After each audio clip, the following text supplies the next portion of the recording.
I'm going to randomly pick and rank 10 dinos for the island on ARK, which means with randomly ranking, I could end up with something stupid like a dodo at number 1. Let's see what happens this time. All right, let's go. 3, 2, 1, spin. What's going to be our first creature to try and attempt to rank somewhere at 1 to 10? Could it be something I can talk about, I can give you information about? Hopefully I can. It's going to be the wonderful, useful Oviraptor. Not Oviraptor, don't call it that.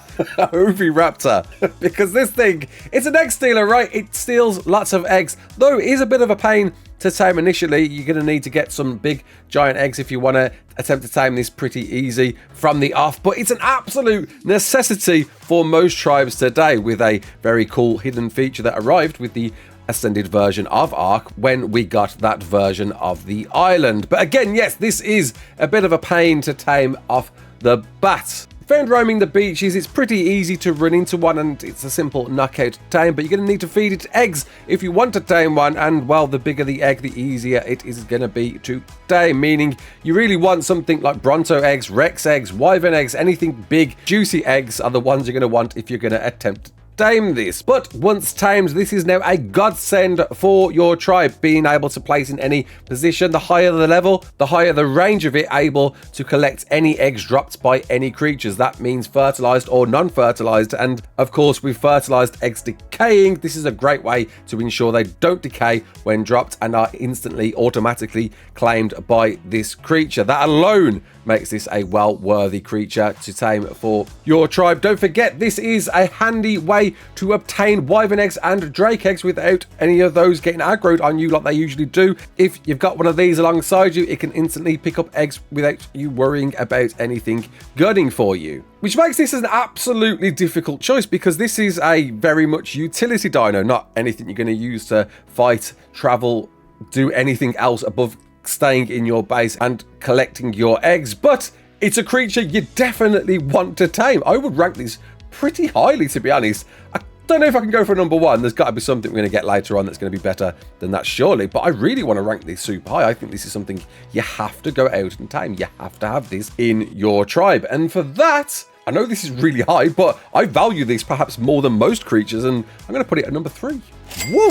Up high there with the first one. What's coming next? Let's have a spin. What are we getting? Whittle it down to a creature of usefulness or not so usefulness. Another utility dino, it seems. Alfred, the Lystro. That's right, a Lystro is again another creature you're going to want to tame if you want to get some nice generative passive XP for your dinos in your base as time ticks on. Very easy to tame, wandering all of the beaches, and simply passive fed with some rare flowers will sort you one of these for your tribe. And yeah, the same deal again. You're not going to use this to go and fight the world, are you? It's a very slow mover, but it has the unique ability that after every 5 minutes you can simply pet it and it'll do a waddle for you and multiply any XP gains in its area by 1.35. Unlike the Oviraptor, this one doesn't get any extra range the more you level it, as far as I know, and so you're going to need more than one Lystro if you want to try and attempt to XP buff so many creatures in a wider circumference of your base. But it's got a very unique ability up its sleeve, allowing to generate passive XP, but not something I always go to tame. I'm a fan of the Lystro. I love the Lystro. I've got a name for the Lystro, calling him Alfred, but I don't know if everybody does tame a Lystro. It's definitely not as needed as an Oviraptor, but I think it's a worthwhile thing to have in your base without a doubt. How worthwhile is it though is the question. I feel like we're going to get some much stronger dinos, surely. So I'm going to just tip it down. I don't think it's not needed. I think it's definitely is needed. But is it going to be needed more than other creatures we're going to find on this list? I don't know, man. I'm torn between 5 and 6. Torn between putting it straight in the middle or maybe at 6. Do you know what? I'm going to throw this one in at 6. I feel kind of bad about that because I think it is definitely a creature you want to tame. But let's crack on, shall we? Is it a win? Is it a fail? Is it a flop? Is it going to be another utility creature? Let's see what happens this time around.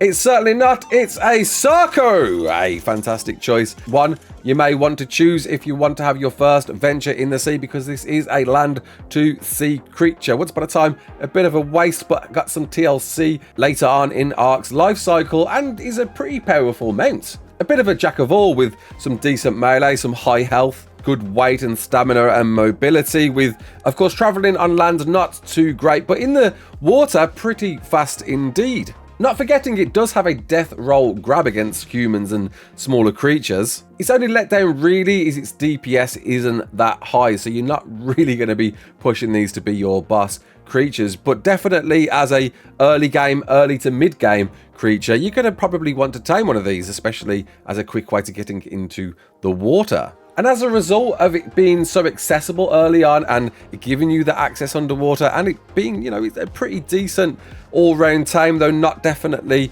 a strongest tame, I think I'm going to play it safe with this one and drop it in at number 5, though getting me very concerned what's going to appear when I get to 7, 8, 9 and 10, and hopefully something worse than these. Let's find out. Okay, next up, what have we got? Is it going to be a winner? Is it going to be a loser? It's going to be a... oh! Top of the shop, Argentavis. Now, there is a creature, if ever there was one, that deserves the number 1 spot right. In fact, I already feel like it's going to be the number 1 spot. You, everybody out there, you love this. This is such a multi-purpose, useful tame to obtain in ARK. Once you've got an RG, the game gets so much easier because it does so many things, has so many unique features under the hood. It's a wonder why this has never really been nerfed since its giant TLC some years ago.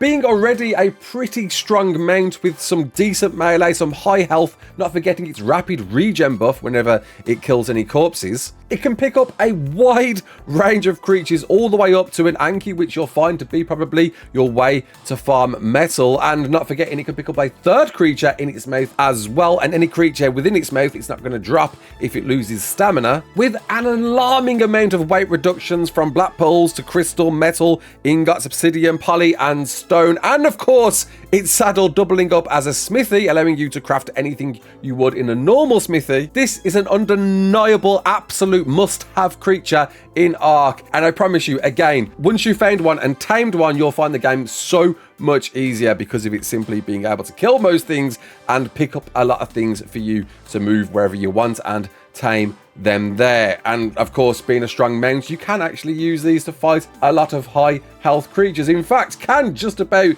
kill the Manticore with a pack of Argies if they can keep up with it. It's a bit of a dicey boss fight there. This is an absolute win for anyone if you want to tame one. So for those points alone, I think it's sold itself quite easy, hasn't it? And I'm sure you will probably agree. I can't expect any other creature to top this for the island. Argentavis, number 1, deserves the spot. I'm sure I'm happy with that choice. Let's find out what's next. Okay, next up, is it going to be a winner? Is it going to be something you're going to want to tame? Is it going to be something you're not going to want to tame? Is it going to be something I'm going to be wounded I didn't put in at number 1 place?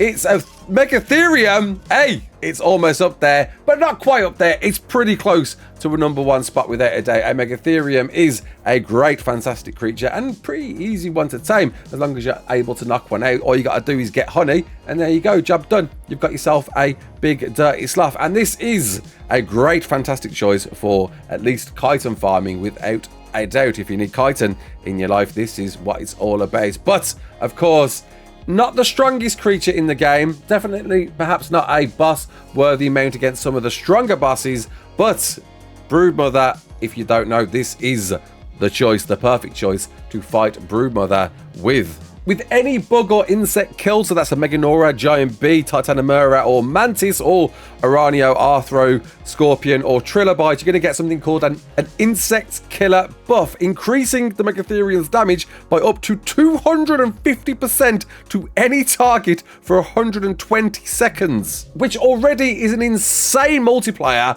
but any bugs it fights, it'll be multiplied to 375%, an astonishing amount of increase in damage, with a reduction on top of up to 75%, making it an absolute monster against bugs. And if you haven't figured it out by now, yes, the Broodmother, this is the creature you want to use and tame if you want to attempt to take on at least Alpha Broodmother without a doubt. Pretty good at gathering thatch and fibre and berries, but chitin is by far the best use for this. The question is it a number 2 spot or a number 4 spot? It feels very odd to rate it below an Oviraptor, but I'm worried I'm being a bit too generous, a bit too early on.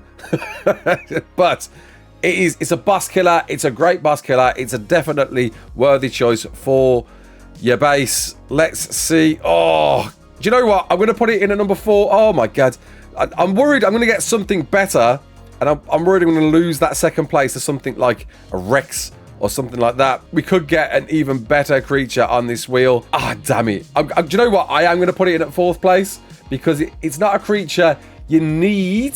It's not a creature you definitely need, but you definitely want if you want to fight the Brood. This is without question a great choice for you. Go on, 4th place. I can't believe I'm rating it below an Oviraptor. That is insane.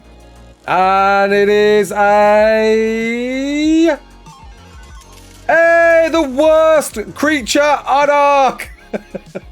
Liopleurodon. Who has tamed this out there? Come on, own up, be truthful. You never did. You attempted to, you tried to, maybe you did tame it, and all you got to do is passively feed this thing honey, already a pain in itself because honey spoils like that. But there's a trick to it. If you put honey in a fishing rod, you can make sure it doesn't spoil. But either way, once you've got one and fed it to it, you'll find out that this thing has a limited time span before it vanishes, and that's it. That's your lot. No more Liopleurodon for you. And then no saddle on top. It's not really a great mount to fight things with. It's not really great at anything apart from buffing loot. Yes, it's a really cool, awesome, unique feature of a dino, but it just isn't used. Giving you a mystic skin oil that will persist for 6 hours or until you die, which will probably happen. It at least allows any drops you come in range of, increasing the rarity of them and kind of basically re-rolling them to hopefully some better loot. And it does have perhaps some advantage there, but to be honest, I've never really found myself it improves loot much at all. Coupled with the pain to actually tame one, and no, you're not going to have it for very long. Apparently, it does have high melee and health, but it's really not a creature you're going to tame. I can happily put this one in at 10th place. Improve it. It needs improvement desperately. Please allow us to at least craft a potion in this thing to make it a better creature like the modded versions of this do. Okay, next up, at least we've got something in at 10th place. Are we going to get a few more worse creatures? Are we going to get something that owns that 2nd place? It seems it's going to be a no. It's going to be a Onyc. Another one. Another bit of a loser. Not really anybody tames these. They're alright, I guess. You know, it's fun to tame one. It's not really fun to tame one. It can be a bit of a pain. But, you know, wear ghillie and you should be fine passively feeding these up the bum bum. Make sure they don't aggro on you. They have the ability, of course, to spread rabies to anyone they touch. And depending on your quality of armor and your fortitude, depends on how quick you'll contract rabies. And by the way, when you contract rabies, you will possibly die in the giant amount of time it takes for that rabies to tick away unless you've got antidote at hand.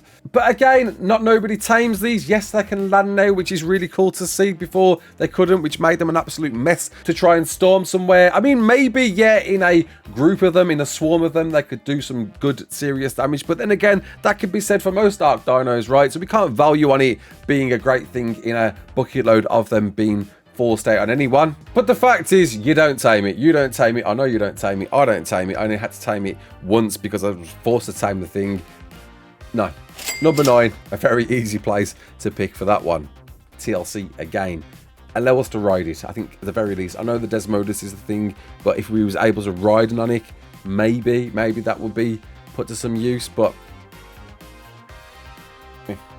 and it's gonna be a micro raptor. Oh, a once beloved creature of everyone's flavored cup of tea. Nobody loves this thing. Everybody hates this thing. So number 1, of course, you hate this thing encountering in the wilds. If running into one, it will decide to knock you off your tame. Happy days all round there, and stun lock you for a period of time, meaning that anything can come for you, gun you down and kill you, and will happen because in the Redwoods, everything wants to kill you.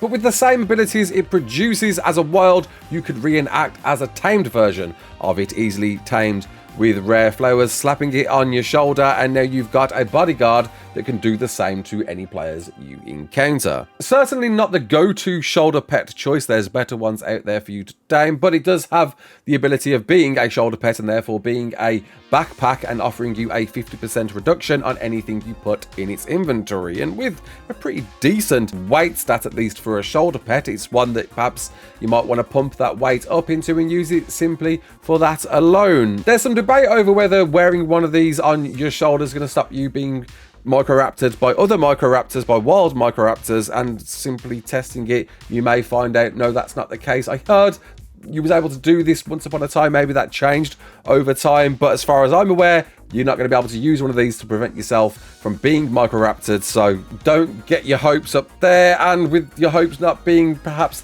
that high, I think we can all agree it's pretty low in the tier list, definitely not as worthy as a Lystro. I'm going to put it down at 8th place. So far so good. I'm getting a nice little filler in the bottom few. But what next is new for the spin wheel for you? Poetry. Just did it.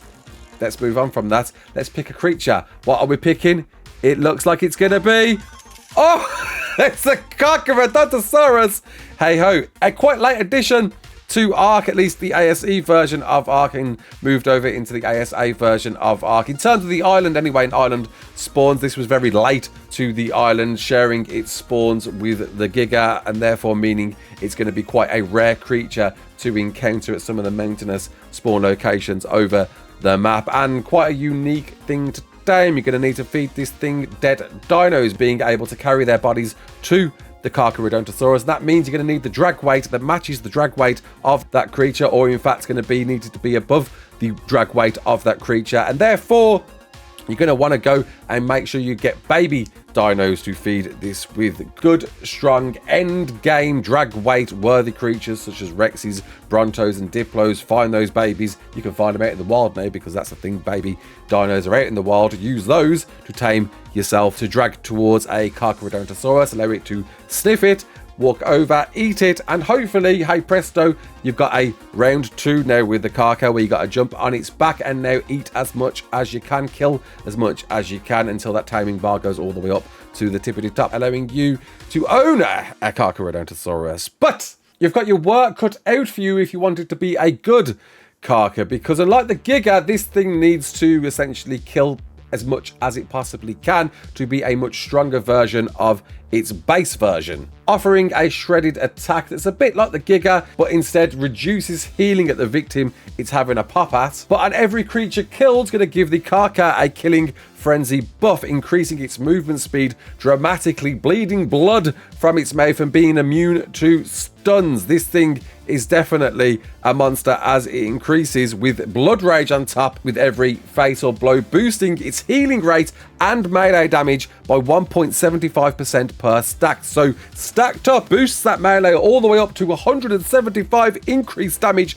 and healing rate. Not forgetting it can pump out a roar to temporarily boost movement speed to allied creatures around it, and of course a tail whip on top. This is a worthy choice for any tribe if you want to go for a meat run, though it's kind of a funny one that, you know, stacked against a Giga like for like, it's not going to beat a Giga, but as long as you level one of these up and pump that blood frenzy, you're going to find this thing an absolute powerhouse against anything it goes against. It's a worthy creature to tame. It's actually one you can fit into the tech cave, believe it or not. Didn't know you could do that until we tried it out, and you can't do that with a Giga unless they've patched it since we did it about a year ago. But don't forget, if you get all the way down to the bottom of the tech cave, you won't be able to teleport it through to the final boss, though it's a great way to steamroll your way all the way through down to the bottom. A great choice, a definitely worthy one to pick up if you can find one. So for that, it's a very easy second place for me to pick. I'm very happy we got something that feels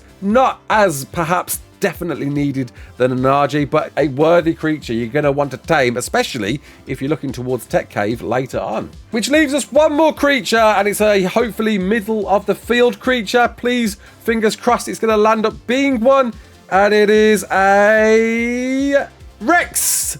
Damn it. It was going to happen at some point. It's happened now. Ah, dag nabbit. This is definitely by far one creature you want to own, right? It's the OG, it's the monster, it's the powerhouse, a tanky hard hitter. You want to go out and tame, go and tame one right now. It's a Rex, right? What do I need to say about it? It's the fundamental dinosaur that we all know when we think dinosaurs, and you see it, you know it, you want it. It's great. It's got a high health pool. It's got an alarming amount of damage. It's a great choice for most boss fights, though I wouldn't use these for Dragon especially, but you'll find this to be used for most things. Who doesn't love a Rex, right? Not forgetting its overlooked intimidation rule. With any creature with a drag weight of 200 or less, it'll actually stun in its place temporarily. I mean, it's OG. There's nothing more for me to really say about this one.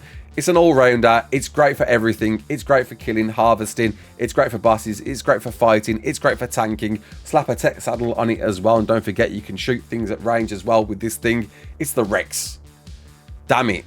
It's the Rex, and unfortunately, we're going to put this one in at 7th place underneath a Lystro and a Sarco and a Megatherium and an Oviraptor. If I could, I would drop all of these. In fact, I would drop all of these from 2nd place all the way down to 6th place, down, and slap the Rex in at 2nd place if I could. But hey, that's the game. This is how it's played, and we've ended up with the Rex at 7th place. But apart from that, I'm pretty happy with this list. Are you? Comment below, and if you enjoyed it, tell me what random tier list you want next. Until the next one, my name's Raasclark. Don't forget to like, share, and subscribe. And as always, peace out.